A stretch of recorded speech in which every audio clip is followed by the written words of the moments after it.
로마사와 직접 연결되지는 않지만 페르시아 전쟁은 지중해 세계와 그 주변 권력 구조의 변화에 큰 영향을 미쳤다.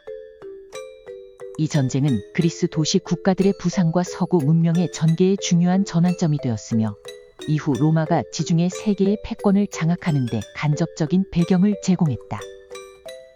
이러한 국제적 맥락은 로마 공화정 초기 발전 과정을 더 깊이 이해하는 데 도움을 준다. 따라서 여기서 잠시 페르시아 전쟁을 살펴보고자 한다. 로마에서 아테네까지 직선거리로 약 1050km이다. 당시 로마에서 아테네까지는 해상 경로를 이용하면 약 2주, 육상 경로는 약 2달 정도 소요되었다. 로마에서 성산 사건이 벌어지기 약 5년 전인 기원전 499년 소아시아의 이오니아 지방에서 페르시아에 대한 반란이 발생했다. 이오니아 지방은 오늘날 튀르키의 서부 해안에 해당하며 동서교역의 중심지로 번영을 누리던 지역이었다.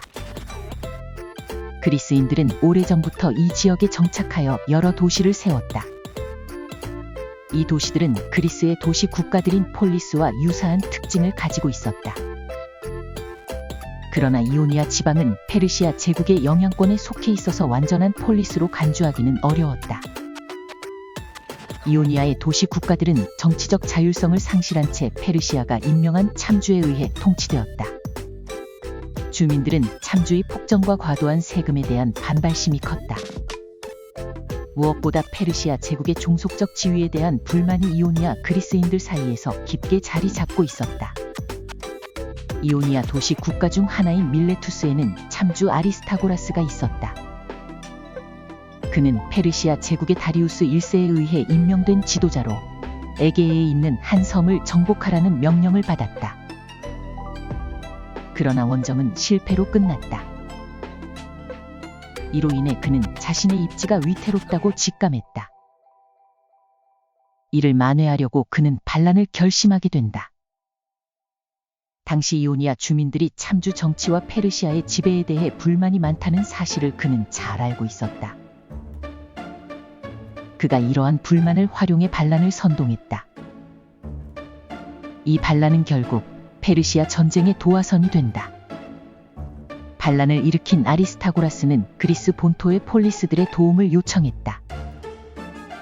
반란이 실패하면 페르시아가 그리스 본토를 공격할 것이라며 참전을 유도했다. 하지만 스파르타를 비롯한 대부분 폴리스는 그의 요청을 거부했다. 우선 페르시아의 압도적인 규모에 대해 모두 두려워했다. 또한 각국 내부 문제로 인해 군사적 지원을 할 여력이 부족한 탓도 있었다. 당시 페르시아 제국은 동쪽으로 인도 북서부, 서쪽으로 이집트와 에게의 연안, 북쪽으로 중앙아시아와 카카스, 남쪽으로 페르시아만과 아라비아 반도 일부에 이르기까지 광대한 영토를 통치하는 초대형 제국이었다. 이 제국의 중심 지역은 오늘날의 이란에 해당한다. 영토의 규모로 보자면 그리스와 이오니아는 거대한 고목나무에 붙어있는 매미에 비유될 정도였다. 대부분 폴리스가 원조를 거부했지만 아테네와 에레트리아는 지원군을 보냈다. 두 도시는 이오니아와 같은 계통의 그리스인들로 민족적 유대를 느끼고 있었다. 또한 아테네는 반란이 성공할 경우 무역 증가와 같은 경제적 이익을 얻을 수 있다는 현실적인 속셈도 있었다. 기원전 498년 아테네와 에레트리아의 지원을 받은 이오니아 반란군은 페르시아 제국의 주요 도시인 사르디스를 공격했다. 이 과정에서 도시와 그곳에 있던 유서 깊은 사원이 불타 다리우스 1세의 분노를 자아냈다. 이에 페르시아는 즉각 군대를 동원하여 반란 진압에 나섰다. 이오니아 도시 국가들은 각기 저항했으나 페르시아의 막강한 군사력 앞에서 차례로 패배했다. 약 4년 후 로마에서는 성산 사건이 일어난 해인 기원전 494년 반란의 중심지였던 밀레투스는 페르시아에 의해 함락되었다. 밀레투스 주민들은 대규모 학살을 당하거나 노예로 팔려갔다. 다른 이오니아 도시들도 철저히 진압되었다. 하지만 반란 진압으로 사건이 끝난 것은 아니었다. 다리우스 1세는 반란에 직접 개입했던 아테네와 에레트리아에 대해 복수하겠다고 공언했다. 기원전 492년 다리우스는 사위인 마르도니오스에게 대규모 함대를 맡겨 아테네를 공격하도록 명령했다. 그러나 마르도니오스가 이끄는 함대는 항해 도중 폭풍우를 만나 3분의 1이 넘는 함대를 잃는 큰 손실을 겪었다. 게다가 마르도니오스는 마케도니아를 굴복시키는 과정에서 부상을 당해 아테네 진군에 차질이 생겼다. 당시 마케도니아는 그리스 북부에 있는 전략적 요충지로 그리스로 들어가는 관문 역할을 했다. 결국 마케도니아는 페르시아에 점령되어 속국이 되었다. 하지만 이 시점에서 재정비가 필요한 다리우스는 아테네 정복 계획을 잠시 보류했다. 1년 후인 기원전 491년 다리우스 1세는 그리스 본토의 폴리스들에게 복종을 요구하는 사신들을 파견했다. 이때 그는 상징적인 의미로 흙과 물을 바치라고 명령했다. 많은 폴리스가 이를 받아들였다. 일부는 중립적인 태도를 유지하거나 상황에 따라 태도를 바꾸기도 했다. 그러나 아테네와 스파르타는 사신을 처형하는 극단적인 조치로 응수했다. 이로써 페르시아와 그리스 간의 전쟁은 피할 수 없게 되었다. 기원전 490년 다리우스 1세는 약 2만 5천 명의 지상군과 600척의 함대를 그리스로 보냈다. 페르시아군은 먼저 에레트리아가 있는 에비아 섬에 상륙하여 공격을 개시했다. 에레트리아는 성문을 굳게 잠그고 결사적으로 저항했다. 하지만 도시 내부에서 일부 배신자들이 페르시아와 협력해 성문을 열어주고 만다.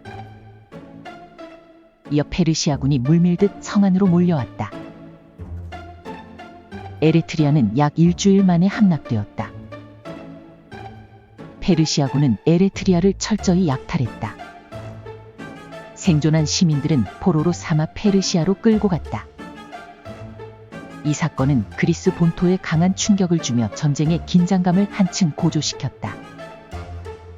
아테네는 약 1만 명의 중장보병으로 구성된 군대를 이끌고 페르시아군과 맞섰다. 이 군대에는 작은 폴리스인 플라타이아가 지원한 약 1000명의 병력이 포함되어 있었다.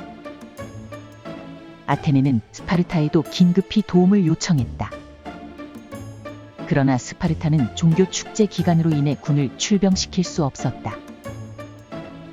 스파르타군은 나중에 마라톤 전투가 끝난 후에 도착한다. 전투는 마라톤 평원에서 벌어졌다. 아테네군은 밀티아데스 장군의 지휘 아래 중장보병 밀집대형, 즉 팔랑크스 전술을 활용했다. 팔랑크스는 병사들이 방패를 서로 겹치고 긴 창으로 적을 견제하며 전진하는 대형으로 강력한 방어와 공격을 동시에 가능하게 하는 전술이었다. 하지만 아테네군의 병력은 페르시아군보다 열세였다. 그래서 아테네는 중앙부를 의도적으로 약하게 하고 좌우익을 강화하는 전술적 배치를 취했다.